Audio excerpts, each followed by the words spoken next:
সকাল যখন চলে আসলো, সূর্য যখন উদয় হলো, খানদান পাকের শাহাদায়ে কারবালা যারা, আজই সেই শেষ দিন, ইনাদের হায়াতে পাকের শেষ দিন, ইনাদের শাহাদত পাক হওয়ার সেই দিন ওনারা চলে এসেছেন। সেই জিভে আজিম পরিপূর্ণ হওয়ার দিনে ইমাম পাক চলে এসেছেন। ইমাম পাকের শাহাদত পাকের দিন আজ চলে এসেছে। ইমাম পাকের সে আল্লাহ পাকের কাছে দেওয়া ওয়াদা পূর্ণ হওয়ার দিন আজ ইমাম পাকের সামনে চলে আসছে। এই আশুরার দিন চলে আসছে। ইমামে আলী মাকামের সফর সঙ্গীগণ একে একে তিনারা গিয়ে কারবালার ময়দানে একে একে শহীদ হতে লাগলেন।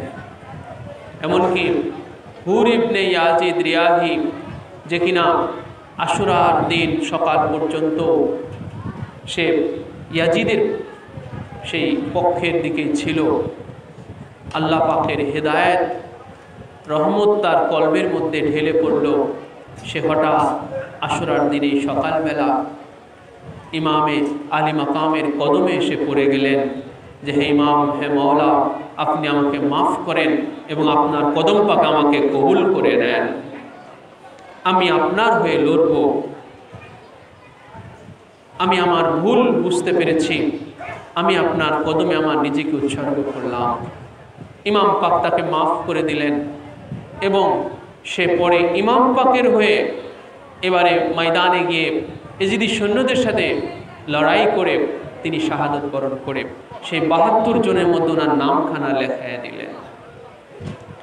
যখন ইমাম পাকের সফর সঙ্গীগণ যখন একে একে সবাই শহীদ হয়ে গেলেন, এবারে খানদান পাকের একে একে শহীদ হওয়ার পালা যখন চলে আসলো, সফর সঙ্গীগণ যখন শেষ হয়ে গেলেন, একে একে শহীদ হয়ে সবাই যখন শেষ হয়ে গেলেন, এবারে খানদান পাকের পালা চলে আসতেছে।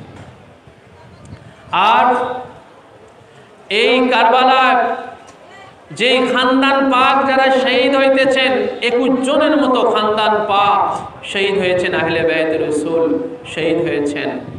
এনারা প্রত্যেকেই জেনে রাখবেন, এনারা খাজা আবু তালিব আলাইহিসসালামের বংশধর। বলুন সুবহানাল্লাহ। সবাই খাজা আবু তালিব আলাইহিসসালামের সন্তান। আজ কারবালায় যারাই শহীদ হইতেছেন জেনে রাখবেন, প্রত্যেকেই খাজা আবু তালিব আলাইহিসসালামের সন্তান। আজ ইমামে হুসাইন আলাইহিসসালাম আবু তালিব আলাইহিসসালামের সন্তান। হযরত আব্বাস আলমদার তিনিও আবু তালিব আলাইহিসসালামের বংশ সন্তান। হযরত মুসলিম বিন আকিল, এই যে হযরত আকিল, এই আকিল ছিলেন আবু তালিব আলাইহিসসালামের বেটা, মওলা আলী আলাইহিসসালামের এক ভাই। তাহলে দেখেন, খানদানে মুস্তাফা আহলে বায়ত যারাই শহীদ হলেন প্রত্যেকেই জেনে রাখবেন কেবলমাত্র শুধু আবু তালিব আলাইহিসসালামেরই সন্তানগণ ছিলেন। কারণ ইমাম হুসাইন আলাইহিসসালাম আবু তালিব আলাইহিসসালামেরই নাতি সন্তান, ঠিক কিনা বলেন? খাজা আবু তালিব আলাইহিসসালামের নাতি সন্তান, আবু তালিব আলাইহিসসালামের বেটা মৌলাই কায়নাত শের খুদা মৌলা আলী মুশকিল কুশা, আর তিনারি বেটা ইমাম হুসাইন। হযরত আব্বাস আলমদার এবং ওনার আরো 4 ভাই ছিলেন। মৌলাই কায়নাত পাকের যে পরের ঘরের সন্তানগণ, এনারা খাতুনে জান্নাত পাকে আথার বিসালে হকের পরে মৌলাই কায়নাত পাক যে আবার শাদী মুবারক করেছিলেন, সেই ঘরের সন্তান হযরত আব্বাস আলমদার, এবং ওনার সাথে আরো ওনার 4 ভাই ছিল। এই মোট 5 ভাই। এরা সবাই দেখেন ওই খাজা আবু তালিব আলাইহিসসালামেরই কিন্তু সন্তান। হযরত জাইনাব সালামুল্লাহি আলাইহা, ওনার 2 বেটা শহীদ হলেন। বড় ইমাম পাকের যে বেটাগণ শহীদ হলেন, বড় ইমাম পাকের কয়েকজন বেটা শহীদ হয়েছেন। তো বড় ইমাম পাক তো সেই খাজা আবু তালিব আলাইহিসসালামেরই সন্তান। অর্থাৎ একটা বিষয় আমাদের কাছে একদম স্পষ্ট যে খানদানে মুস্তাফা আহলে বায়তের যারাই শহীদ হইলেন কারবালায়, সবাই খাজা আবু তালিব আলাইহিসসালামের সন্তান। ইমামে আলী মাকামের সফর সঙ্গীগণ যখন সবাই একে একে শহীদ হয়ে গেলেন, এবারে খানদান পাকের পালা যখন শুরু হতে যাচ্ছে, হযরতে জাইনাব সালামুল্লাহ আলাইহা সর্বপ্রথম তিনি ইমাম পাকের কাছে এসে আবেদন জানালেন, আরজি পেশ করলেন যে ভাইজান, আজ বোন আপনার কাছে একটা আবদার নিয়ে এসেছে। আপনি ছাড়া তো আমার আর কেউ নাই, আমার আব্বা জান নাই, আম্মা জান নাই।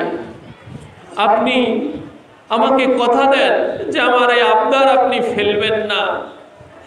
তখন ইমাম পাক বললেন যে বোন, এইভাবে কেন বলছো? আমার তো দিলটা ফেটে যাচ্ছে। আমি তোমার ভাই হয়ে কি বোনের আবদার কখনো ফিরিয়ে দিতে পারে? আজ তোমার ভাই হুসাইন যদিও গরিব আছে, যদিও মজবুর আছে, তারপরে আমার জীবনের বিনিময়ে হলেও আমি তোমার আবদার পূর্ণ করব। তোমার কি আবদার বলো বোন? যখনই ইমাম পাক এইভাবে আশ্বাস বাণী দিলেন হযরত জাইনাবকে, তখন হযরতে জাইনাব সালামুল্লাহ আলাইহা তখন ওনার দুই বেটাকে ডাক দিলেন যে বেটা ইব্রাহিম ও মুহাম্মদ, তোমরা চলে আসো। যখন দুই বেটা যখন আসলেন ইমাম পাকের সামনে, ইমাম পাক দেখলেন যে তারা ঢাল তলোয়ার যুদ্ধের সাজে সজ্জিত হয়ে মামুজানের সামনে হাজির হয়েছে। তখন ইমাম পাক দেখেই বুঝতে পারলেন যে হযরত জাইনাব কিসের আবদার করতে যাচ্ছেন। তখন ইমাম পাক বললেন যে বোন জাইনাব, এ কেমন কথা? তুমি কি করতে চাচ্ছ? ইমাম পাক বললেন, হযরত জাইনাব সালামুল্লাহ আলাইহা বললেন যে ভাইজান, আপনি এই কারবালাতে আপনি শহীদ হবেন, আর আমার এই দুই বেটা জিন্দা থাকবে। কালকে আমি হাসরে আম্মা জানের সামনে আমি কোন মুখ নিয়ে আমি দাঁড়াবো?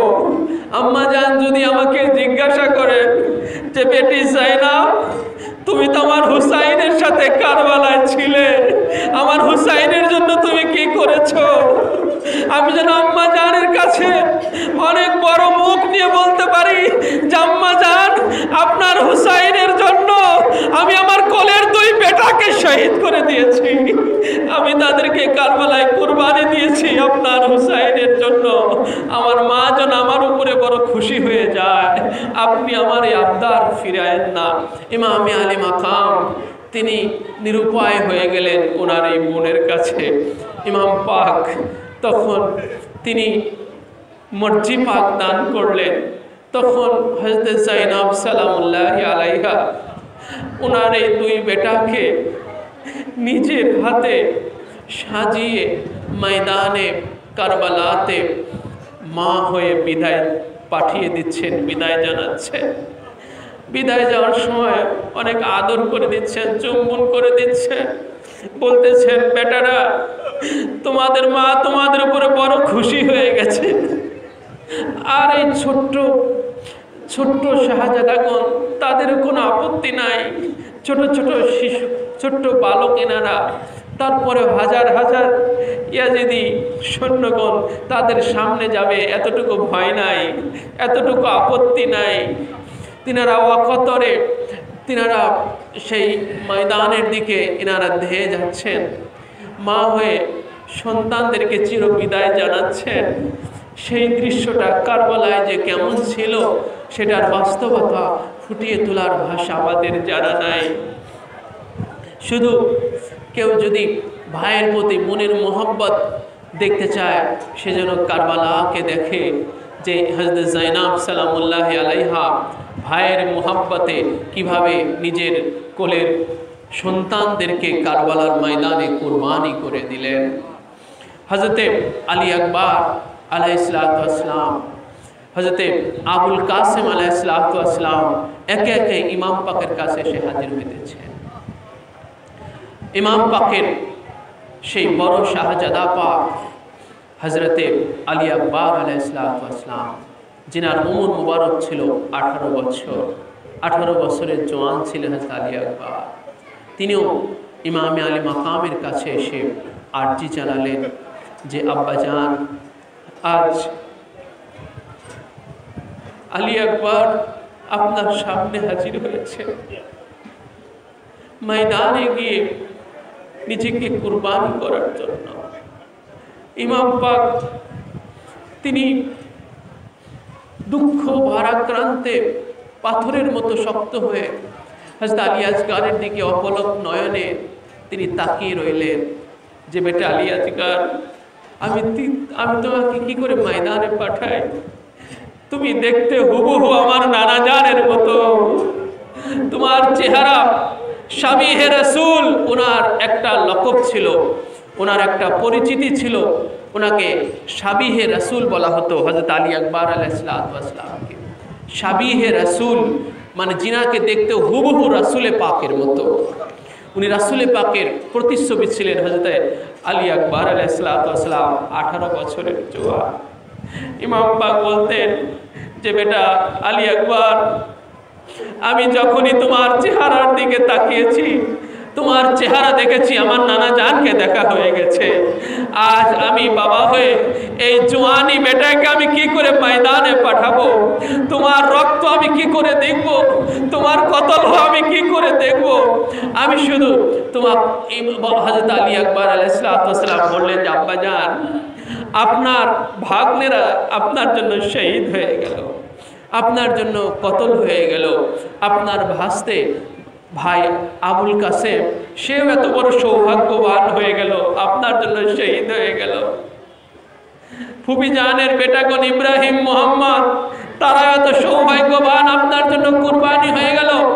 আর আমি আপনার বেটা আলী আকবর জিন্দা থাকবো, কিয়ামত পর্যন্ত মানুষের আপনাকে অপবাদ দিবে যে হুসাইন তার ভাস্তেদের শহীদ করিয়েছে, তার ভাগ্নেদের শহীদ করেছে, কিন্তু নিজের বেটাকে ময়দানে পাঠাই নাই। আমি এত বড় অপবাদের মধ্যে আপনাকে রাখতে চাই না। আপনি আমাকে ইজাজত পাক দেন, আমিও ময়দানে মাহশারে, ময়দানে কারবালাতে যাব। ইমাম পাক বললেন যে বেটা আলী আকবর, সেই ছোট্ট থেকে, তোমার শিশুকাল থেকে তোমার ফুপি আমার বোন জাইনাব তোমাকে কোলে পিঠে করে তোমাকে মানুষ করেছে, তোমার ফুপি তোমাকে মানুষ করেছে। আমি একা শুধু তোমাকে হুকুম দিতে পারবো না, কারণ তোমার উপরে তোমার ফুপিরও অনেক হক আছে। তুমি তার কাছ থেকে ইজাজত নিয়ে আসো। আমি একা শুধু তোমাকে ছাড়তে পারবো না, তোমার ফুপি থেকেও তোমাকে ছাড় দিতে হবে। তো হযরত জাইনাবের কাছে গিয়ে যখন তিনি আবেদন জানালেন যে ফুপি জান, আব্বা জান আমাকে আপনার কাছে পাঠিয়েছে, আমি করজোরে আপনার কাছে মিনতি করছি, আপনি ইজাজত পাক না দিলে আব্বা জান আমাকে ছাড়তেছেন না, আপনি আমাকে মেহেরবানি করে ইজাজত পাক দেন। যখন জাইনাব সালামুল্লাহি আলাইহার কাছে হযরত আলী আকবর কি ইজাজত পাক চাইলেন, তিনি কান্নায় ভেঙে পড়ে বললেন, বেটা আলী আকবর, তোমাকে যেন শহীদ হতে না হয়, এই জন্য আমার কোলের 2 বাচ্চাকে আমি শহীদ করায় দিলাম, এরপরেও কেন তুমি শহীদ হতে যাবে? বেটা তুমি যদি শহীদ হও, এই জওয়ানি বেটাকে আমার ভাই হুসাইন কি করে তোমার লাশ বহন করে আনবে? আমার ভাই হুসাইনের কোমর ভেঙে যাবে যখন এই নবীন জওয়ান বেটার লাশ যখন সে বহন করবে, তার কোমর ভেঙে যাবে। এইভাবে বলতে বলতে উনি বেহুশ হয়ে পড়ে গেলেন। হতে চায় না আলী আকবরকে উনি কিছুতেই ছাড়তে পারতেছেন না। উনি শোকে উনি বেহুশ হয়ে ওখানে পড়ে গেলেন, অজ্ঞান হয়ে গেলেন। হযরত জাইনাব সালামুল্লাহি আলাইহা তখন আলী আকবর আলাইহিস সালামের আম্মা জান হযরত শাহরে বানু সালামুল্লাহি আলাইহা তিনি বললেন যে বেটা আলী আকবর, তুমি তোমার ফুফি জানের কদমে তোমার চেহারা মুবারক স্পর্শ করো। তখন হযরত আলী আকবর আলাইহিস সালাম উনি ওনার ফুফি হযরত জাইনাবের কদম পাকের সাথে ওনার এই চেহারা মুবারক স্পর্শ করালেন, ওনার ঠোঁট মুবারক দিয়ে স্পর্শ করলেন, ওনার মুস মুবারক দিয়ে স্পর্শ করলেন। তখন আর সেই ওনার মুখের স্পর্শে হয়তো জাইনাব ওনার আবার জ্ঞান ফিরে আসলো। জ্ঞান ফিরে আসার পরে হয়তো আলী আকবরকে বুকে জড়িয়ে ধরলেন যে বেটা তুমি এটা কি করছো। তখন হযরত যায়েনব নিরুপায় হয়ে উনি ওনাকে ছাড় দিলেন। তখন ইমাম পাকের কাছে আসার পরে ইমাম পাক ওনাকে একে একে ওনার পোশাকগুলো পরিয়ে দিতেছেন। ওনার সেই তলোয়ার ঢাল, ওনার গায়ের পোশাকগুলো, যুদ্ধের যেই পোশাক, সেগুলো একটা একটা করে ইমাম পাক পরিয়ে দিতেছেন। নিজে ইমাম পাক সাজিয়ে ইমাম আলী মাকাম মওলা হুসাইন তিনি ওনার এই বেটাকে ময়দানে ছেড়ে দিলেন। ছেড়ে দিয়ে বলতেছেন, বেটা আলী আকবর যাও, তোমার সাথে আবার হাসরে দেখা হবে। হয়তো আলী আকবর যুদ্ধের ময়দানে গিয়ে তিনি অনেকক্ষণ বীর বিক্রমে যুদ্ধ করলেন। যুদ্ধ করতে করতে ওনার কণ্ঠনালী যখন একদম জিহ্বা মোবারক শুকিয়ে গেল, তখন উনি আবার তাঁবুতে ফিরে এসেছিলেন। তাঁবুতে ফিরে এসে ইমামে আলী মাকামকে ডেকে বললেন যে আব্বা জান, আমাকে কি এক ফোঁটা পানি দেওয়া যায়? তাহলে আমি এক ফোঁটা যদি পানি পেতাম, এক ফোঁটা পানি পেলে আমি সমস্ত এই দুশ্মনদেরকে আমি খতম করে দিতাম। তখন ইমাম পাক বললেন যে বেটা পানি তো আমার কাছে নাই, পানি তো নানা জান তোমাকে পানি পিলানোর জন্য অপেক্ষা করতেছেন। হাউজে কাউসারের পানি নিয়ে আমার নানা জান অপেক্ষা করতেছেন। বেটা তুমি একটা কাজ করতে পারো, তুমি তোমার জিহ্বাটা আমার মুখের মধ্যে ভরে দাও, দেখো কিছু পাও কিনা। হযরত আলী আকবর তখন ইমাম পাকের মুখের মধ্যে যখন ওনার জিহ্বাটা বের করে দিলেন, বের করে দিয়ে সাথে সাথে আবার বের করে এনে বললেন যে আব্বা জান, আপনার জিহ্বা তো আমার জিহ্বা থেকে আরো শুকিয়ে গেছে, আপনার জিহ্বা মুবারক আমার জিহ্বা থেকেও শুকনা। তখন হযরত আলী আকবর বললেন যে আব্বা জান, আমার আর পানি লাগবে না, আমি আখিরি বিদায় জানি, আমি যাচ্ছি। এরপরে হযরত আলী আকবর আলাইহিস সালাম উনি এরপরে ময়দানে মাহশারে যখন আবার গেলেন, এরপরে শত্রুরা চতুর্দিক থেকে খানদান পাক একা যাচ্ছেন, আর ওরা হাজার হাজার চতুর্দিক থেকে ওরা তীর মারে, বর্ষা মেরে এই খানদান পাককে জমিনে ওরা লুটিয়ে ফেলতেছে। ইমাম হযরত আলী আকবর আলাইহিস সালাম জমিনে যখন পড়ে যান, আব্বা জান মৌলা ইমামে হুসাইন আলাইহিস সালামকে ডাকেন। ইমাম পাক দৌড়ে ছুটে আসে, যেই যুদ্ধের ময়দানে যাচ্ছেন ইমাম পাককে ডাক দিতেছে। ইমাম পাক দৌড়ে ছুটে যান, গিয়ে তাদের শহীদ হওয়া লাশ মুবারকগুলো ইমাম পাক নিজের কোলের উপরে বহন করে, দুই হাতে বহন করে তাঁবুর কাছে নিয়ে আসেন। কিন্তু ইমাম পাক যখন শহীদ হয়েছিলেন, ওনার ডাকার কেউই ছিল না। ইমাম পাকের এই নবীন জোয়ান বেটা আলী আকবর শহীদ হয়ে গেলেন। ইমাম পাক ওনার লাশ মুবারক বহন করে তাঁবুতে নিয়ে আসেন। হযরতে সকিনা সালামুল্লাহ আলাইহা, যিনি গতকাল আপনারা শুনেছেন, যিনি তৃষ্ণার সর্বোচ্চ পর্যায়ে চলে গিয়েছিলেন, এই জন্য ওনার সাথে, ওনার নাম পাকের সাথে পিয়াস শব্দটা ব্যবহার হয়।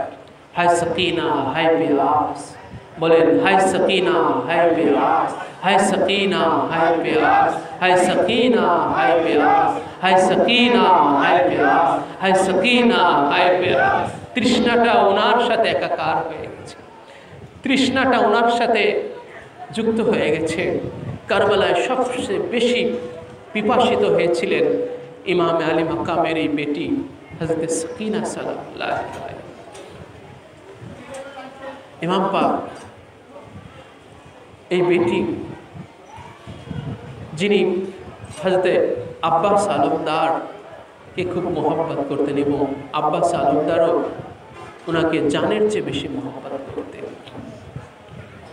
এবং তিনি হযরত সকিনার আবদারগুলো সবসময় তিনি মিটাতেন। হয়তো সকিনার কি লাগবে সবসময় তিনি এগুলো আঞ্জাম দিতেন। ওনার খেদমতে সবসময় নিজেকে উনি নিয়োজিত রাখতেন। হযরত আব্বাস আলমদার ওনার আবদার কখনো অপূর্ণ রাখতেন না। তখন হযরত সাকিনা আব্বাস আলমদারকে বললেন যে চাচা যান, আপনি কি দেখছেন না যে আপনার বেটি সাকিনা তৃষ্ণায় ছটফট করছে? আমাকে একটু কি পানি এনে দিতে পারবেন? আমাকে একটু পানি এনে দেন, তৃষ্ণায় আমার বুকটা ফেটে যাচ্ছে। তখন ইমামে আলী মাকাম তিনি হযরত সাকিনার কাছে ওয়াদাবদ্ধ হয়ে গেলেন যে বেটি, আমি আমার জানের বিনিময় হলেও আমি তোমার জন্য পানি নিয়ে আসবো, আমি তোমাকে এই ওয়াদা দিতেছি। তখন হযরত আব্বাস আলমদার ইমাম পাকের কদম পাকে গিয়ে আরজি দাঁড়ালেন যে মওলা প্রভু। তিনি সবসময় ইমাম পাকে মওলা বলতেন, আকা বলতেন, কখনো ভাই বলতেন না। বললেন আকা, মওলা, এই দুগ্ধপোষ্য শিশু বাচ্চাদের তৃষ্ণা আমি আর সহ্য করতে পারছি না, আপনি আমাকে মেহেরবানি করে ইজাজত পাক দেন। আমি সকিনার কাছে ওয়াদাবদ্ধ হয়েছি যে আমি সকিনার জন্য পানি আনতে যাব ফুরাত কুলে। তো হযরত সকিনার কথা শুনে ইমামে আলী মাকাম বললেন যে ভাই আব্বাস, তুমি আমার সকিনার জন্য পানি আনবে? ঠিক আছে, তাহলে যাও। তখন উনি ওনার পিঠের সাথে মস্ক ঝোলালেন। পানি ভরা হয় যে মস্কের মধ্যে, একটা মস্ক, আপনারা মস্ক চিনবেন, দেখবেন তাজিয়া পাকে একটা মস্ক হাজির করা আছে, এটার নামই হলো মস্ক। এই কিছুদিন আগে এই মস্কটা হাজির হয়েছে আমাদের ইমামবাড়া শরীফে। তাজিয়া পাকের দেখবেন মাঝামাঝি রওজা পাক বরাবর এই মস্কটা রাখা আছে। যারা তাজিয়া পাকে যারা হাজির হবেন, দেখবেন রওজা পাক বরাবর এই মস্কটা রাখা আছে। এটা হলো পানি পাত্র। এটাও সেই কারবালার একটা স্মৃতি। কারবালায় এই মস্ক নিয়ে আব্বাস আলমদার হযরত সাকিনার পানি আনতে গিয়েছিলেন ফুরাতের কুলে। ইমাম হযরত আব্বাস আলমদার যখন ফুরাতের দিকে যাচ্ছিলেন, দেখবেন সেখানে 5 থেকে 600 সৈন্য ওই ফুরাতের কুল ঘিরে আছে। তখন হযরত আব্বাস আলমদারের সেই ঘোড়ার গতি দেখে সেই সৈন্যগণ তারা, এবং ওনার তলোয়ারের ঝনঝনানি দেখে, এবং ওনার ঘোড়া চালানোর গতি দেখে, আর ওনার সেই শেরে খোদার শাহজাদা বেটা হযরত আব্বাস আলমদারের ওনার সেই সাহসিকতা, বীর বিক্রমতা দেখে ওরা ভয়ে দৌড়ে পালিয়ে চলে গেল ফুরাতের কুল ছেড়ে দিয়ে।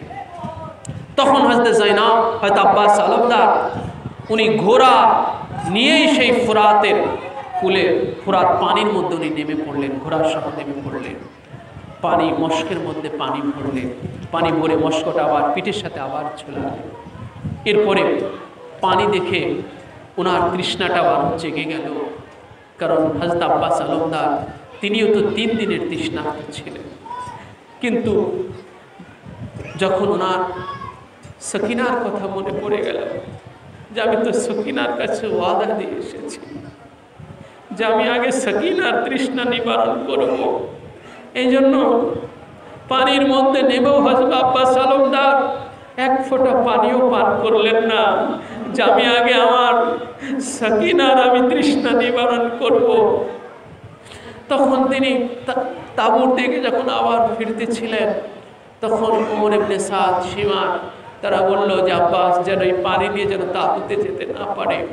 তখন ওনাকে চতুর্দিক থেকে ওনাকে আবার ঘেরাও করা শুরু করা হলো।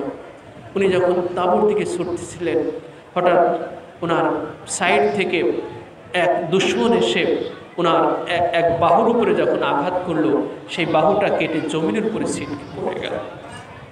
এরপরে আর এক সাইড থেকে আর একজন দুশমন এসে ওনার অপর বাহুর উপরে যখন আঘাত করলো, ওই অপর বাহুটা ওনার জমিনে লুটিয়ে ছিটকে পড়ে গেল। ওনার 2খানা বাহু কেটে পড়ে গেল। এরপর ওনাকে বর্ষা দিয়ে যখন মাথায় আঘাত করা হলো, সেই বর্ষার আঘাতে উনি ঘোড়ার উপর থেকে জমিনের উপরে উনি ছিটকে পড়ে গেলেন। আর ওনার চোখের মধ্যে যখন ওই বর্ষা ফুটে গেল, তখন ওনার দুটো চোখে ওনার রক্ত এসে ওনার চোখ আটকে গেল, রক্ত জমাট বেদনার চোখ বন্ধ হয়ে গেল। উনি ইমাম পাককে মৌলা আকা মৌলা বলে ডাকলেন। ইমাম পাক দৌড়ে ছুটে চলে আসলেন। ইমাম পাক এসে দেখলেন যে ভাই আব্বাস দুইটা বাহু কাটা অবস্থায় জমিনের উপরে পড়ে আছে। ইমাম পাক ওনার মাথাটা ইমাম পাকের কোলের উপরে রাখলেন, বললেন ভাই আব্বাস তোমার কি অবস্থা হয়েছে? হযরত আব্বাস আলমদার বললেন যে ভাইজান আমি পানি নিয়ে আমার আর তাঁবুতে যাওয়া হলো না, কারণ উনি জমিনের উপরে পড়ে যাওয়ার আগে একটা তীর এসে ওই মশকে লেগে সমস্ত পানিটুকু জমিনের উপরে পড়ে গিয়েছিল। হযরত আব্বাস আলমদার আজ দুইটা বাহু কাটা গিয়েছে। হযরত আব্বাস আলমদারের কোনো কষ্ট নাই। উনি বর্ষার আঘাতে উনি জমিনে ধরাশায়ী হয়ে পড়ে গিয়েছেন, এটা ওনার কোনো কষ্ট ছিল না। কিন্তু হযরত আব্বাস আলমদার তিনি যে সকিনার কাছে ওয়াদা দিয়ে এসেছিলেন ওনার জন্য পানি নিয়ে যাবেন, আব্বাস আলমদারের আর পানি নিয়ে সকিনার কাছে যাওয়া হলো না। এইটা ছিল আব্বাস আলমদারের সবচেয়ে কষ্ট, যে সকিনার পানি নিয়ে ওনার আর যাওয়া হলো না। সকিনার তৃষ্ণা নিবারণ আর উনি করতে পারলেন না। এটা ছিল ওনার সবচেয়ে বড় কষ্ট। সেই দিন কারবালায় নিজে শহীদ হওয়ার চেয়ে ওনার বেশি কষ্ট ছিল।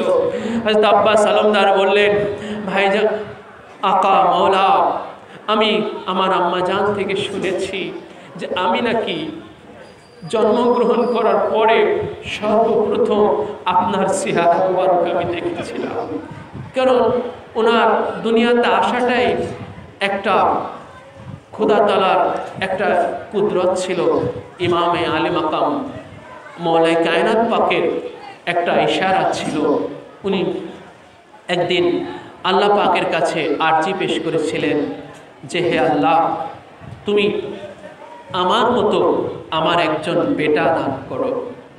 তখন আল্লাহ পাক ইলহামের মাধ্যমে আল্লাহ পাক যাকে সবচেয়ে বেশি মহব্বত করেন এই সৃষ্টিকুলের মধ্যে জেনে রাখবেন ভাই, এটা হাদিসে রসুল হাদিসে সহি রসুল পাক সাল্লাল্লাহু আলাইহি ওয়াসাল্লাম থেকে হাদিস পাক বর্ণিত হয়েছে।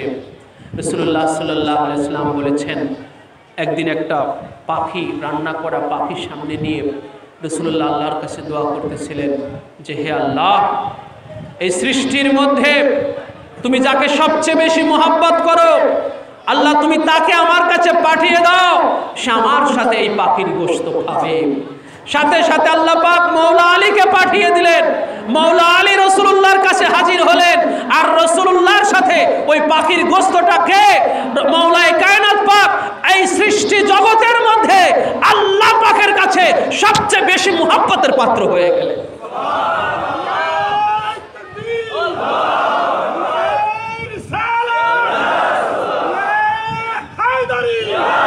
মওলায়ে কায়নাত পাক আল্লাহ পাকের কাছে এইভাবে যখন আরজি পেশ করলেন যে হে আল্লাহ আমার মতো আমাকে একজন শাহজাদা আমাকে এক বেটা দান করো, তখন আল্লাহ পাক ইলহামের মাধ্যমে মওলায়ে কায়নাত পাককে জানতে চাইলেন যে হে আমার খাস বান্দা তোমার মতো কেমন? তখন মওলা আলী বললেন যে হে আল্লাহ আমি যেমন আমার রসুলের জন্য আমি যেমন জান এসার, আমার রসুলের জন্য আমি যেমন জীবন উৎসর্গকারী, আমাকে এমন একজন বেটা দান করো যেই বেটা আমার হুসাইনের জন্য জীবন উৎসর্গকারী হবে। আমি যেমন রাসূলুল্লাহর জন্য আমার ওই বেটা যেন ইমাম হুসাইনের জন্য হয়ে যায়, এমন একজন বেটা আমাকে দান করো। ওনার সেই দুয়ার পরে আল্লাহ পাক হযরত আব্বাস আলমদারকে এই দুনিয়ায় পাঠিয়ে দিলেন। উনি ইমাম হুসাইনের জন্য। আব্বাস আলমদারের এই দুনিয়াতে আশাটাই ছিল ইমাম পাকের জন্য, যে ইমাম পাকের জন্যই ওনার জীবনটাকে উনি উৎসর্গ করবেন, উনি কুরবানি করবেন। এই জন্যই ওনার এই দুনিয়াতে আসা ছিল। এই জন্য আব্বাস আলমদার বলতেছিলেন যে আকা মাওলা আমি আম্মাজান থেকে শুনেছি যে আমি দুনিয়াতে এসে সর্বপ্রথম নাকি আপনার চেহারা মোবারক দেখেছিলাম।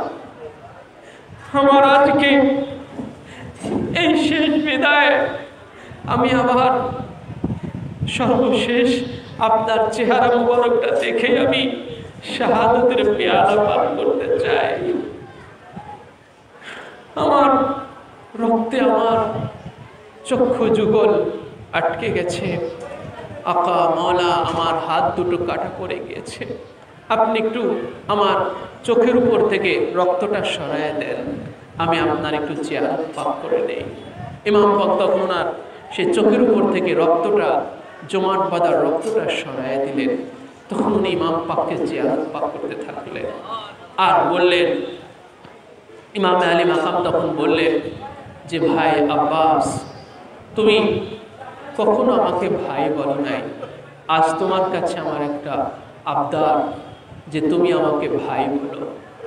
তখন হযরতে আব্বাস আলমদার বললেন যে ভাইজান, আমি এত বড় বেয়াদবি আপনার সাথে করতে পারবো না। আমার আম্মা জানের ওসিয়ত ভঙ্গ হবে। আমার আম্মা জান আমাকে ওসিয়ত করেছেন সদা সর্বদা যে আব্বাস, তোমরা কখনো ইমাম হাসান হুসাইনকে কখনো তোমরা ভাই বলবে না, ওনারা তোমাদের সবসময় আকা আছে, মওলা আছে, খবরদার তোমরা তাদেরকে ভাই বলবে না। আমি যদি আপনার সাথে গোস্তাকি করি, কালকে হাশরের ময়দানে আব্বা জান যদি আমাকে ধরে বসেন, আব্বাস তুমি কোন সাহসে আমার হুসাইনকে ভাই বলেছো, আমি জবাব দিতে পারবো না। তখন ইমাম পাক বললেন যে ভাই আব্বাস, আমি সব দায় আমি নিলাম, আমি সেই জামিনদার, আমি দায় নিলাম, সব দায় আমি নিলাম, তোমাকে কারো কাছে জবাব দিতে হবে না, আব্বা জান তোমাকে ধরবে না, আমি বলছি তুমি আমাকে ভাই বলো। তখন হযরত আব্বাস আলমদার ওনার হুকুম পাক রক্ষার্থে বললেন যে ভাইজান, তাহলে সর্বশেষ আপনার কাছে আমারও একটা আবদার, যে আমি দেখেছি যে আপনি সবার লাশগুলো বহন করে করে তাবুতে নিয়েছেন। বেটা আলী আকবর যখন শহীদ হয়েছে, তার লাশ মুবারকটা আপনি কোলে করে তাবুতে নিয়েছেন। আবুল কাসেম যখন শহীদ হয়েছে, তার টুকরা টুকরা হয়ে যাওয়া লাশ আপনি তাবুতে নিয়েছেন। আপনার কাছে আমার শেষ আবদার, আমি আব্বাসের লাশটা আপনি তাবুতে নিয়েন না, কারণ আমি সকিনার কাছে যে ওয়াদা দিয়ে এসেছিলাম আমি তার পানি নিয়ে যাব, আমার পানি নিয়ে যাওয়ার হলো না। এই লজ্জিত মুখ আমি সকিনাকে আর দেখাতে চাই না। হযরত আব্বাস আলমদারের এই ওসিয়ত রক্ষার্থে ইমাম পাক ওনার লাশ মুবারক সেই ময়দানে, যেই জায়গাতে তিনি শহীদ হয়েছিলেন, সেই জায়গাতে ফেলে তাবুতে যখন ফিরে আসলেন, তখন হযরত সকিনা ইমাম পাককে বলতেছিলেন, আব্বা জান, আমার চাচা জান যে পানি আনতে গেলেন, আমার চাচা জানকে আসতেছেন আমার পানি নিয়ে। ইমাম পাক বললেন, বেটি সকিনা, তোমার চাচা জান আর কোনোদিন তোমার সামনে আসবে না। হযরত সকিনা তিনি বুঝতে পারলেন, বুঝে বললেন, আব্বা জান, আমার চাচা জানকে আপনি আসতে বলেন, আমি চাচা জানের কাছে আর কোনোদিন পানি চাইবো না, আমি আর কোনো আবদার ওনার কাছে করব না, কারণ উনি আমার সমস্ত আবদারগুলো পূর্ণ করেন। আমি জীবনে আর কোনো দিন ওনার কাছে কোনো আবদার করব না, তাও আমার চাচা জানকে ফিরে আসতে বলেন। এইভাবে তাবুর মধ্যে যখন ইমাম পাক ফিরে আসছিলেন, সবাই যখন জানতে পারলেন যে আব্বাস পানি আনতে গিয়ে আর ফিরে আসতে পারলো না, ওনার জন্য সবাই আহাজারি করতে লাগলেন, রুনাজারি করতে লাগলেন। ইমাম পাকের সমস্ত পুরুষগণ যখন শহীদ হয়ে গেল, পুরুষ আর কেউ বাকি নাই। বিমারি জয়নুল আবেদিন বিছানার উপরে অজ্ঞান হয়ে পড়ে আছেন, আর শিশু আলী আসগার দোলনায় শুয়ে আছেন। শিশু আলী আসগার কারবালায় 3 দিনের ভোকা পেয়াসা। আজ নবীর ঘরের 6 মাসের দুগ্ধপোষ্য শিশু 3 দিনের ভোকা থাকে। 3 দিনের তৃষ্ণার্ত থাকে। ইমামে আলী মাকাম তাঁবুর দিকে দৃষ্টি দিয়ে যখন বললেন যে আর কি কেউ আছে আমাকে সাহায্য করার, এই ডাকটা যখন হযরত আলী আসগর আলাইহিস সালামের কানে পৌঁছে গেল যে ইমাম পাক আজকে ডাক দিয়েছেন ওনাকে সাহায্য করার জন্য, হযরত আলী আসগরের কানে যখন এই ইমাম পাকের ডাকটা বেজে উঠল, তো হযরত আলী আসগর তখন দোলনার উপর থেকে লাফিয়ে জমিনের উপরে পড়ে গেলেন। আম্মা জান হযরত শাহরবানু যখন এই দৃশ্য দেখতে পারলেন, উনি তখন বুঝলেন যে নিশ্চিত আমার আলী আসগর পানির জন্য ছটফট করতে করতে হয়তো দোলনা থেকে পড়ে গিয়েছে। তখন হযরত শাহরবানু ইমাম হুসাইন ইসলামের কাছে গিয়ে উনি একটা ভিখারিনী হয়েছিলেন, একটা ভিক্ষা চেয়েছিলেন হযরত শাহরবানু যে হে মাওলা, আমি জানি আপনি বাদশাহ আছেন, আপনি কারো কোনো ভিখারিকে আপনি ফিরান না, আজ একজন মা আপনার কাছে ভিখারিনী হয়ে এসেছে, আমি জানি আপনি আমাকে ফিরাবেন না। ইমাম পাক বললেন যে তোমার কি চাও? তখন হযরত শাহরবানু বললেন যে মাওলা, আমার আলী আসগর তৃষ্ণার জন্য ছটফট করতেছে, আপনি আমার আলী আসগরের জন্য একটু পানি দিয়ে আসেন। আজ একজন মা আপনার কাছে ভিখারিনী হয়েছে, আপনি আমাকে ফিরাবেন না। ইমাম পাক বললেন হে শাহরবানু, তুমি আমাকে কঠিন পরীক্ষায় ফেলে দিলে, কারণ আমি হুসাইন 57 বছর ইমাম পাকের উমর মুবারক কারবালায়, ইমাম পাক যখন শহীদ হইতেছেন ইমাম পাকের বয়স 57 বছরের বৃদ্ধ আমার মাওলা। ইমাম পাক বললেন যে শাহরবানু, আমি জীবনে কারো কাছে কোনো কিছু চাই নাই, আমার হুসাইনের জীবনে কারো কাছে কিছু চাওয়ার দৃষ্টান্ত নাই।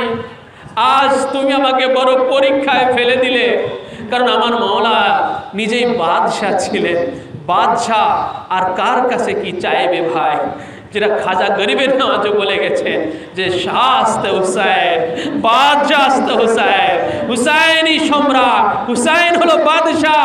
আমার মাওলা কারবালায় ওদের কাছে কখনোই কিছু চান নাই নিজের জন্য, কিন্তু আজ মা শাহরবানু যখন আলী আসগরের জন্য ভিখারিনী হয়েছেন, আজ আমার মাওলা বড় পরীক্ষায় পড়ে গেছেন কঠিন। একজন মাকে আজ ফিরাতে পারতেছেন না, নইলে একজন ভিখারিনী ওনার থেকে খালি হাতে ফিরে যায় আবদার করে। তখন ইমাম পাক বলেছিলেন যে ঠিক আছে, আমি যাব ফুরাতের কূলে, দাও আমার আলী আসগরকে। হযরত আলী আসগর আলাইহিস সালামকে কোলের উপরে করে ইমাম পাক তাবুর দিকে ছুটেছিলেন। তাবুর দিকে যখন ফুরাতের কূলের দিকে ছুটলেন, আমার মাওলা আলী আসগর আলাইহিস সালামকে কোলের উপরে করে ফুরাতের কূলে গিয়ে যখন দেখলেন সৈন্যরা তীর ঘিরে আছে, তখন ইমাম পাককে অত্যন্ত কাকুতি বিনতি করে তাদের কাছে হযরত আলী আসগর আলাইহিস সালামের জন্য পানি চেয়েছিলেন। ইমাম পাক বলেছিলেন যে দেখো, তোমাদের দুশ্মনী আমার সাথে, আমার এই দুগ্ধ পশু শিশু তোমাদের কোনো দুশ্মনী নাই, আমি আমার জন্য চাইতেছি না, তোমরা আমার এই বেটাকে, এই মাসুম বাচ্চাটাকে তোমরা একটু পানি পান করায় দাও, আমি ওকে নিয়ে চলে যাব, আমি হুসাইন এক কাতরাও পানি তোমাদের কাছে চাই না। তখন এই নিষ্ঠুরেরা পাথরের মতো দাঁড়িয়েছিল। সেই দৃশ্যটা যে কতটা কঠিন থেকে কঠিন ছিল, যে একজন পিতা তার 6 মাসের দুগ্ধপোষ্য শিশুকে, যে শিশুটা আম্মা জানের বুকের দুগ্ধ মুবারক পাইতেছে না, যে শিশু খাবার পানি পাইতেছে না, এমন শিশুকে কোলের উপরে করে একজন পিতা একটা নদীর তীরে গিয়ে পানি চাইতেছে, আর সেই পানি দিতে অস্বীকার করা হচ্ছে, অস্বীকৃতি জানানো হচ্ছে। ইমাম পাকের সেই পানি দিতে ওরা অস্বীকৃতি জানাচ্ছে, পানি দিতেছে না। কারবালার ফুরাতের কূলে সেই দৃশ্যটা যে কতটা কঠিন থেকে কঠিনতর ছিল সেটার বাস্তবতা ফুটিয়ে তোলার ভাষা আমাদের জানা নাই। শুধু ইমাম পাক বলেছেন যে সেদিন সেই দৃশ্যটা যদি তোমরা কেউ দেখতে, যে আমি আমার আলী আসগরের জন্য ফুরাতের কুলে গিয়ে কতটা কাকুতি মিনতি করে পানি চেয়েছিলাম, আর ওরা কিভাবে এই দুশমনেরা মালাউনেরা পানি দিতে অস্বীকার করেছিল, সেই দৃশ্যটা যদি তোমরা কেউ দেখতে তো তোমাদের বুক ফেটে চৌচির হয়ে যেত। ইমামে আলী মাকামুনার পাক জবান এটা বলেছেন। সেই দৃশ্যটা আমরা দেখি নাই বলে আমাদের বুকটা নইলে ফেটে যেত। সেই দৃশ্যটা কত কঠিন ছিল ভাই। আর একজন পিতার কাছে সেটা যে কতটা কষ্টের ব্যাপার, যে একটা নদীর তীরে গিয়েও তার মাসুম বাচ্চাটাকে একটু পানি পান করাতে পারলেন না। ইমাম পাক পিপাসিত আলী আসগরকে নিয়েই তাঁবুর দিকে যখন ফিরছিলেন, তখন সীমার হুরমালা নামক এক মালাউন তীরন্দাজকে হুকুম করলো যে হুরমালা, হুসাইনকে আমরা আর তাঁবুতে ফিরে যেতে দিতে চাই না, তুমি এখনই হুসাইনের দিকে তীর নিক্ষেপ করো। হুরমালা খুব বিখ্যাত তীরন্দাজ ছিল, খুব দক্ষ তীরন্দাজ ছিল। যখন সে ইমাম পাকের দিকে তীরের এম করলো, তখন সীমার লক্ষ্য করলো যে হুরমালার হাত থরথর করে কাঁপতেছে। তখন সীমার জিজ্ঞাসা করলো যে হুরমালা, তুমি এত দক্ষ তীরন্দাজ আর আজকে তোমার হাত কাঁপতেছে? তখন হুরমালা বলেছিল যে সীমা, তুমি কি লক্ষ্য করছো, আমি যখন হুসাইনের দিকে তীরের এম করছি, তীরের নিরিখ করছি, তোমার তীরের মাথায় যখন ওনার বাচ্চা শিশু হযরতে আলী আসগর যখন আমার তীরের সামনে চলে আসে, তখন আমার কাছে স্পষ্ট মনে হয় যেন ইমাম হুসাইনের কোলের উপরে আমার কাছে মনে হচ্ছে একটা কোরআন পাক রয়েছে। বলুন সুবহান। আমার কাছে মনে হচ্ছে ইমাম হুসাইনের কোলে একটা কোরআন, আমার তীরের সামনে কোরআন চলে আসতেছে। তো এই তীরেরটা যখন কোরআনের দিকে এম হচ্ছে, তখন আমার হাত থরথর করে কেঁপে উঠতেছে। তো দেখেন, এই যে শেরে খোদার বেটা আজ জিন্দা কোরআন হয়ে গেছে আলী আসগর ইমাম হুসাইন ইসলামের হাতের উপরে।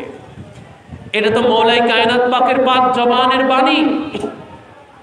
সিফফিনের যুদ্ধে মুনাফিক মুয়াবিয়া যখন পরাজয় নিশ্চিত ভেবে কোরআনের পাতা বর্ষার মাথায় ঘেঁটে যখন উড়িয়ে দিয়েছিল, ইমাম পাকের সৈন্যদেরকে বিভ্রান্ত করেছিল, ইমাম পাকের সৈন্যদেরকে বিভ্রান্ত করেছিল মুয়াবিয়া। সিফফিনের যুদ্ধে মুয়াবিয়া যখন দেখলো যে নিশ্চিত এখন আমি হেরে যাব, তখন সে কি করলো, কোরআনের পাতা ছিঁড়ে বর্ষার মাথায় গেঁথে উড়াইয়ে দিয়ে বলল যে আমরা কোরআনের ফয়সালা চাই। চিৎকার দিয়ে বলল নাউজুবিল্লাহি মিন জালিক। মৌলাই কায়নাত পাকের সাথে যুদ্ধে নেমে যখন দেখলো যুদ্ধ হার যখন নিশ্চিত, তখন কোরআনের ফয়সালা চাইল নিজের জান বাঁচানোর জন্য। তখন মৌলাই কায়নাত পাকের সৈন্যগণ বললেন যে আমরা এখন কি করে মুয়াবিয়ার সাথে, ইমাম মৌলাই কায়নাত পাককে বললেন যে আমরা এখন কি করে মুয়াবিয়ার সাথে যুদ্ধ করব, যে কিনা কোরআনের ফয়সালা চায়, কোরআনের ফয়সালা যে চায় তার সাথে আমরা কি করে যুদ্ধ করব। মৌলাই কায়নাত পাক সৈন্যদের মধ্যে একটা বিভ্রান্ত চলে আসলো। তখন মৌলাই কায়নাত পাক সেই সিফফিনের ময়দানে দাঁড়িয়ে জালালি হালাতে বলেছিলেন যে জেনে রেখো, আনা কুরআনে নাতিকুন ওয়া হুয়া কুরআনে সামিত ওয়া হুয়া কুরআনে সামিতুন ওয়া আনা কুরআনে নাতিকুন। মুয়াবিয়া বর্ষার মাথায় যেই কোরআন লটকিয়েছে, যেই কোরআন সে চড়িয়েছে, জেনে রেখো যেই কোরআন উড়িয়ে দিয়েছে ওই কোরআন হলো নির্বাক কোরআন, ওই কোরআন কথা বলতে পারে না। ওয়ানা কোরআনে নাতিকুন, আর আমি আলী হলাম স্বয়ং জিন্দা কোরআন, আমি আলী জিন্দা কোরআন। ভাই মৌলা আলী জিন্দা কোরআন, ইমামে হাসান জিন্দা কোরআন, ইমামে হুসাইন জিন্দা কোরআন। আজ তাই সেই শেরে খোদার বেটা মৌলা ইমাম হুসাইন ইসলামের বেটা সাইয়েদনা হযরত আলী আসগর আজ যখন ইমাম পাকের কোলের উপরে যখন উনার যখন ওই তীরের এম হচ্ছে, দুশ্মনেও দেখতেছে যে আলী আসগর না, এটা একটা জিন্দা কোরআন। আল্লাহু আকবার। তখন সীমার বলল যে তুমি তারপরও তীর নিক্ষেপ করে দাও। তো তীরটা যখন ধনুক থেকে যখন ছেড়ে দিল হযরত আলী আসগর আলাইহিস সালাম, উনি তখন সেকেন্ডের ভিতরে তীরের দিকে ওনার এম চলে গেল, তীরের দিকে ওনার লক্ষ্য চলে গেল যে তীরটা এসে আব্বা জানের গায়ে লাগতেছে। উনি ওনার গর্দানটা ইমাম পাকের যেই বাহুর উপরে ছিল, উনি সেকেন্ডের মধ্যে লাফিয়ে যেই বাহুতে সে তীরটা লাগবে সেই বাহুর উপর ওনার গর্দানটা রেখে দিলেন। আর মুহূর্তের মধ্যে বুলেটের মতো সেই তীরটা এসে প্রথমে হযরত আলী আসগর আলাইহিস সালামের গর্দান ভেদ করে ইমাম পাকের বাহুর মধ্যে ঢুকে গেল। ইমাম আলী মাকাম তিনি অত্যন্ত কষ্টে তিনি তীরটা টেনে বের করলেন। তীরটা যখন টেনে বের করে নিয়ে আসলেন, হযরত আলী আসগর আলাইহিস সালামের গর্দান মুবারক থেকে কলকলা রক্ত মুবারক প্রবাহিত হচ্ছিল। তখন ইমাম পাক উনি সব জানতেন যে আলী আসগরের এই রক্ত জমিনে এখানে প্রবাহিত হতে দেয়া যাবে না। উনি রক্ত মোবারক ধরে ওনার গায়ের সাথে মেখে নিলেন। হযরত আলী আসগর আলাইহিস সালামকে বললেন যে বেটা আলী আসগর, আমি আজ এতটা অসহায় পিতা, আজ আমি হুসাইন এতটা অসহায়, এতটা মজবুর যে আমি পিতা হয়ে বেটা আলী আসগর তোমার পানি পান করাতে পারলাম না। তোমার তৃষ্ণা নিবারণের বদলে আমি তোমাকে বিষাক্ত তীর খাওয়ায় তোমাকে নিয়ে যাইতেছি। বেটা আলী আসগর আমাকে ক্ষমা করো। ইমাম পাক বললেন, হযরত আলী আসগর আলাইহিস সালাম বলতেছেন, আব্বাজান আপনিও আমাকে ক্ষমা করবেন, আমিও আপনাকে আঘাত থেকে রক্ষা করতে পারলাম না। আম্মা জান আমাকে ওসিয়ত করেছিলেন আসার সময়, বেটা আলী আসগর ফুরাতের কূলে যাইতেছ, দুশ্মনেরা ঘিরে আছে, তোমার গায়ে জান থাকতে, তোমার দেহে জান থাকতে তোমার আব্বাজানকে যেন দুশ্মনেরা আঘাত করতে না পারে। আম্মাজানের ওসিয়ত নিয়ে আমি এসেছিলাম, আম্মাজানের ওসিয়ত আমি রক্ষা করতে পারলাম না। আমার গর্দানটা এত সরু, এত চিকন যে আপনার যে জায়গাটা তীর লাগবে আমার গর্দানটা আমি সেই জায়গায় রেখে দিলাম, কিন্তু আমার গর্দান ভেদ করে তীরটা আপনার বাহুতে আঘাত করলো। আব্বাজান আপনিও আমাকে মাফ করবেন, দুশ্মনের আঘাত থেকে আমি আলী আসগর আপনাকে রক্ষা করতে পারলাম না। আজ দুগ্ধপোষ্য আলী আসগরও ইমাম পাককে রক্ষা করার জন্য নিজের জানকে কুরবানি করে দিলেন। হায় রে কারবালা, আল্লাহ পাকের কি মর্জি ছিল, আল্লাহ পাকের কি কুদরত ছিল কারবালাতে, আমাদের সেটা বলে বোঝানোর ভাষা আমাদের জানা নাই। মওলা ইমাম আলী মাকাম ঠান্ডা হয়ে যাওয়া আলী আসগরকে তাবুতে ফিরে নিয়ে গেলেন। আলী আসগর আর তৃষ্ণার জন্য ছটফট করছে না। সবাই ভাবলো আলী আসগর যদি পানি পান করে আসছে, একেবারে চুপ হয়ে গিয়েছে। মওলা আলী আসগর আলাইহিস সালামকে যখন তাবুতে জাইনাব সালামুল্লাহ আলাইহা ওনার আম্মা জান ওনাদের কাছে যখন দেওয়া হলো, যখন ওনারা দেখতে পারলেন যে না, আলী আসগর পানি খেয়ে ঠান্ডা হয় নাই, আলী আসগর তীর খেয়ে শাহাদাতের পেয়ালা পান করে আজ ঠান্ডা হয়ে ফিরেছে।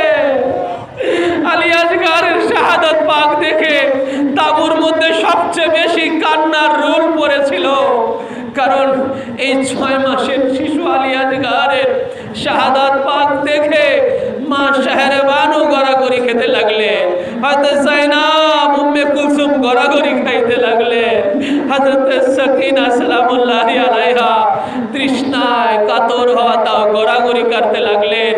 ভাই আলী আসগর তুমিও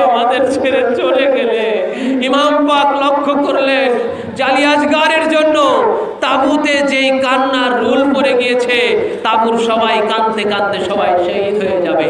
ইমাম পাক তখন তাড়াতাড়ি ইমাম পাক দ্রুত মওলা আলী আসগার আলাইহিস সালামের লাশ মোবারক নিয়ে তাবুর পাশে ওনাকে দাফন করলেন। ওই দাফন করার পরে তখন তো আবার শোকটা ঠান্ডা হলো। এই জন্য দেখবেন যে আমাদেরও কোন আত্মীয় স্বজন যখন মারা যায়, দাফন না করা পর্যন্ত দেখবেন শোকটা ঠান্ডা হয় না। দাফন করার পরে শোকটা আস্তে আস্তে ঠান্ডা হয়ে যায়। ইমাম পাক এই জন্য হযরত আলী আসগার আলাইহিস সালামকে শুধু নিজের হাতে দাফন করেছিলেন মওলা কারবালাতে, আর কারো লাশ মোবারক ইমাম পাক দাফন করেন নাই। সবার লাশগুলোই বেগোর বেকাফন অবস্থায় পড়েছিল। শুধু এই কারণে মওলা আলী আসগার আলাইহিস সালামের লাশ মোবারকটা কারবালায় তাবুর পাশে দাফন করেছিলেন। এরপরে ইমামে আলী মাকাম যখন একা মওলা, আর কেউই তাবুর মধ্যে নাই, শুধু রমণীরা মহিলারা তাবুর মধ্যে, আর বিমারি জয়নুল আবেদিন অজ্ঞান অবস্থায় তাবুর মধ্যে বিছানার উপরে পড়ে আছে। ইমাম পাক যখন খোলা ময়দানে যখন একা দাঁড়িয়ে আছেন, উনি হঠাৎ করে দেখতে পেলেন যে এক ঘোড়ায় আরোহী ব্যক্তি ওনার দিকে ধেয়ে আসছে। অতি নিকটে যখন এসে গেলেন, এসে যাওয়ার পরে সে ঘোড়ার উপর থেকে নেমে ইমাম পাকের সামনে এসে ইমাম পাকের কদম মুবারকে চুম্বন করলেন। ইমাম পাকের সালাত ও সালাম পাক জানালেন। ইমাম পাক বললেন, তুমি কে, কোথা থেকে এসেছো? তখন তিনি বললেন যে মওলা হুজুর, আমি মদিনা শরীফ থেকে এসেছি। আমি হজ পালন করে আপনার নানা জান আমার নবী জনাবে মুহাম্মদুর রাসূলুল্লাহ সাল্লাল্লাহু আলাইহি ওয়াসাল্লামের আমি রওজা মুবারক জিয়ারত করার জন্য আমি মদিনা শরীফে গিয়েছিলাম। তো আমি যখনই রওজার কাছে যাই, সেখানে গিয়ে দেখি যে অত্যন্ত পর্দানশীল, অত্যন্ত পর্দায় ঘেরা একজন শাহজাদি রওজার পাশে বসে বসে শুধু আহাজারি করে করে শুধু কান্না করে। আমি যখনই রওজা মুবারকের পাশে যাই, আমি ওনাকে এত বিলাপ করতে দেখি, এত কান্না করতে দেখি, আর ওনার কান্নার মধ্যে এত আহাজারি, এত এত ভারী, এত কষ্ট। আমি একদিন গিয়ে ওনাকে জিজ্ঞাসা করলাম যে বেটি, আপনি কে, আপনি এত কাঁদতেছেন, আপনি এত কাঁদতেছেন কেন রওজার পাশে? তখন তিনি আমাকে বললেন যে আমি ইমাম হুসাইন, তার আমি শাহজাদি, আমি তার বেটি ফাতেমা সুগরা। আমার আব্বা জান আমাকে একা রেখে মদিনাতে রেখে চলে গেছেন, তেনারা আর ফিরে আসেন নাই। আমি শুনেছি যে আমার আব্বা জান নাকি কারবালাতে বন্দী আছেন। কুফাবাসীরা আমার আব্বা জানের সাথে বেঈমানি করেছে, গাদ্দারি করেছে, আমার আব্বা জানকে কারবালার ময়দানে আটকায় রেখেছে, খাবার বন্ধ করে, পানি বন্ধ করে। তখন আমি আপনার সেই বেটি শাহজাদিকে বললাম যে আমি আপনার কি কোনো খেদমতে আসতে পারি, আমি আপনাদেরই একজন গোলাম আছি। তখন তিনি বললেন যে আপনি যদি আমার কাসেদ হয়ে, আমার দূত হয়ে যদি আমার আব্বাজানের কাছে যান, আমি আপনার কাছে কিছু তাবারক দেব, কিছু জিনিস দেব, আর একটা চিঠি দেব। আমার আব্বাজানের কাছে যদি আপনি যান, আমার আব্বাজান যদি আপনাকে পেয়ে থাকে যে আপনি তার বেটির কাসেদ, আপনি তার বেটির দূত হয়ে গিয়েছেন, তাহলে আমার আব্বাজান আপনার উপরে অনেক খুশি হয়ে যাবেন। আর আমার আব্বাজান বড় সাখী আছেন, অনেক বড় দানশীল, আপনাকে অনেক কিছু দান করবেন, এবং আমি ওয়াদা করতেছি যে আমার আব্বাজান আপনাকে হাশরের ময়দানে আপনাকে শাফায়াত করবেন। তখন বললেন যে আমি আমার জানের বিনিময়ে হলেও আমি আপনার এই খেদমত করব, আমাকে দিয়ে দেন। তখন উনি একটা পুটলার মধ্যে কিছু সামানা পাক ভরে দিলেন, জিনিস ভরে দিলেন, আর একটা চিঠি লিখে দিলেন। উনি সেটা নিয়ে কারবালা ইমাম পাকের সামনে যখন আসলেন, ইমাম পাক বললেন যে দাও আমার বেটির চিঠিটা দাও আর জিনিসগুলো দাও। ইমাম পাক নিয়ে বললেন যে দেখো, আজ আমি হুসাইন কারবালায় আমি বড় গরিব হয়ে গেছি। আজ মৌলা হুসাইন সব আল্লাহর রাহে সব কিছু উনি উজাড় করে দিয়ে আজ মৌলা গরিব, এই জন্য মৌলাকে গরিব বলা হয়, গরিবে হুসাইন। মৌলা আজ নিঃস্ব কারবালায়। আমি তোমাকে আমার বেটির প্রথম ওয়াদাটা আমি রাখতে পারলাম না, কিন্তু আমার বেটি তোমাকে যে আর একটা ওয়াদা দিয়েছে আমি সেটা তোমাকে হাসরের ময়দানে পূর্ণ করব। আমার নানা জান থেকে তোমার শাফায়াত আমি মঞ্জুর করে দেব।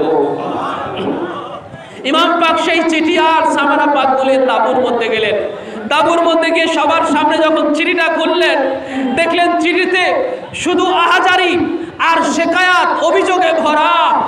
তিনি শেকায়াত করে করে, অভিযোগ করে করে চিঠি লিখেছেন যে আব্বা জান, আপনি আমাকে ছেড়ে যাওয়ার পর থেকে আমি এই মদিনার অলি গলিতে শুধু আমি ঘুরি আর কাঁদি আর ঘুরি, আর রওজা মুবারকে আমি কাঁদি। আমার ঘুম নাই, আমার খাওয়া নাই, রাতে আমার ঘুম হয় না, আমার দিনের বেলায় আমি জাগ্রত থাকি। আমার কানে শুধু এই আওয়াজ ভেসে আসে যে কুফাবাসী আমার আব্বা জানের সাথে, মুসাফির মৌলা হুসাইনের সাথে গাদ্দারি করেছে, বেঈমানি করেছে। আব্বা জান আমাকে আর নিয়ে গেলেন না। ভাই আলী আকবরকে আমাকে ভুলে গিয়েছেন। তিনি আমাকে ওয়াদা দিয়েছিলেন যে আমাকে তিনি নিয়ে যাবেন আমি সুস্থ হওয়ার পরে। ভাই আবুল কাসেম আমাকে ভুলে গেছেন। চাচা জান আব্বাস আলমদার আমাকে ভুলে গিয়েছেন। ফুফি জানদেরকে আমার কথা মনে পড়ে না। আলী আসগর না জানি কত বড় হয়ে গিয়েছে। আমি আলী আসগরের জন্য নিজের হাতে 2খানা জামা সেলাই করে দিয়েছি। আব্বা জান এই জামা 2খানা আলী আসগরের গায়ে পরিয়ে দিয়ে এই চিঠিটা যখন ইমাম পাক তাঁবুর মধ্যে পড়তেছিলেন, হযরত ফাতেমা সুগরার এই চিঠির ভাষাগুলো শুনে তাঁবুর মধ্যে কান্নার রোল পড়ে গিয়েছিল। ইমাম পাক বললেন যে বেটি ফাতেমা, আমি তোমার আবদার কি করে রাখবো? আলী আসগর যে জমিনের ভিতরে শুয়ে পড়েছে, দাফন হয়ে গিয়েছে। তখন ইমাম পাক সেই জামা 2খানা হযরত ফাতেমা সুগরা যে বানিয়ে দিয়েছিলেন, সেই জামা 2খানা আলী আসগর আলাইহিস সালামের সেই কবরে আকদাসের উপরে উনি চড়াইয়া দিলেন, কবরের উপরে দিয়ে দিলেন। ওনার রওজা মোবারক